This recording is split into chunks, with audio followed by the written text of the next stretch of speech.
in the Genos 2 is what we call ambient drums. And basically that means that we can control the kind of ambience. It's not the reverb, and I'll get back to that in a moment. But we can control how much ambience we want. The reverb we heard before, that's we call it algorithmic. That's a digital algorithmic. That's something we put on top of the sound. We basically just, connect, like in the old days, a reverb and put it on kind of on top of the sound. The ambient is a part of the recording. So when we did the samples of the sounds, we always had, and we'd had that for many years, we had some room microphones. We're not just having microphones on the drums, on the snare drum, kick drum, and tom-toms and stuff like that, and the overhead, but we also have some room microphones, several pairs of them. The new thing is that we can control the amount of this. That means, for instance, if we have a kind of, one of the new blues styles, things like this.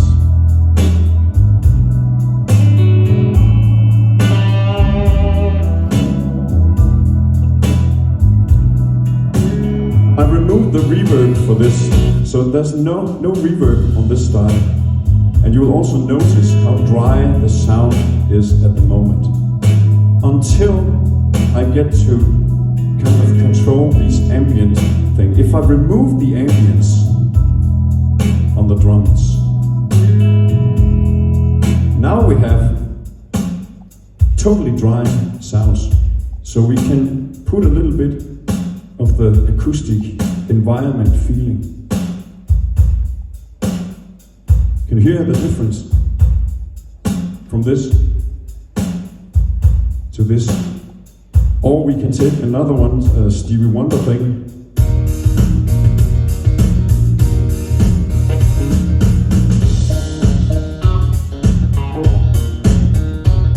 Again, without any reverb. You can hear this kind of, it's not Steve Gadd playing on this record on the songs on the Key of Life, but it could have been. There's the sound of the snare drum. Is this these old Ludwig Gretsch kind of thing? And this stereo effect, the environment, the acoustic feeling of being in that particular studio,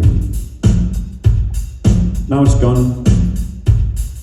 So we can control these elements, or we can, if we have a rock style like this one,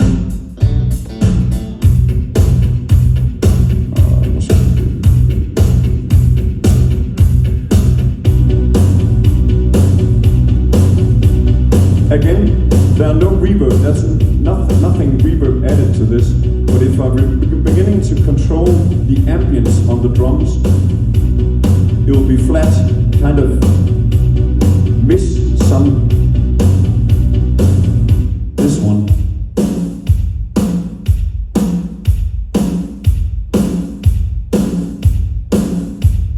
But it's always a matter of taste with things like this, and the taste we can now use in our own kind of how much of these ambience things that we want. It could also be the George Martin running around in Abbey Road studio with his fancy Neumann U47 something. So if we have a style like this.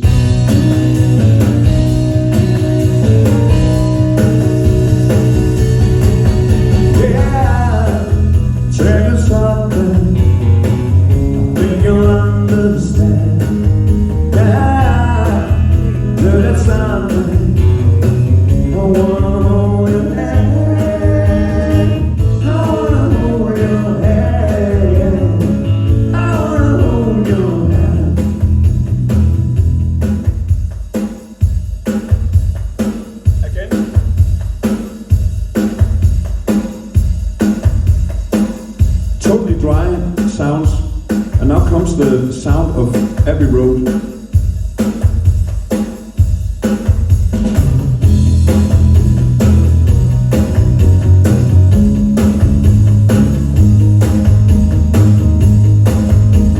And it's especially brilliant on these old-fashioned drum sounds, these Gretsch and Ludwig drum sounds. So, basically, this is the ambient drums that we can control how much we want of these things.